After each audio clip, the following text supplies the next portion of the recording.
alle sammen i dag, jo.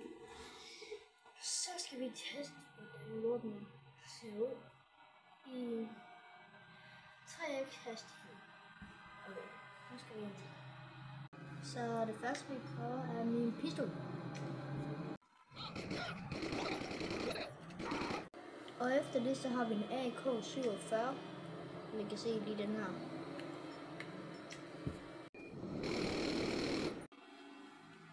Altså nu har vi min shotgun, som vi kan se lige. Den her. Den der shotgun der. Den skal vi prøve at skyde med. Og nu har vi en MK11.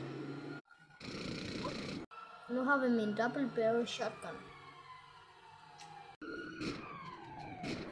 Nu har vi et våben, som ingen ved, hvad hedder. Så den prøver vi på politiet. Nå, undskyld, jeg døde, men vi prøver den alligevel. Og nu har vi en drumgun.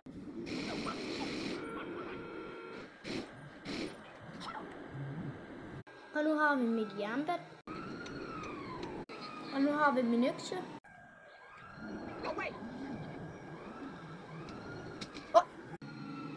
Jeg mente ikke lige til at dræbe hende, men vi ses på næste video. Hej.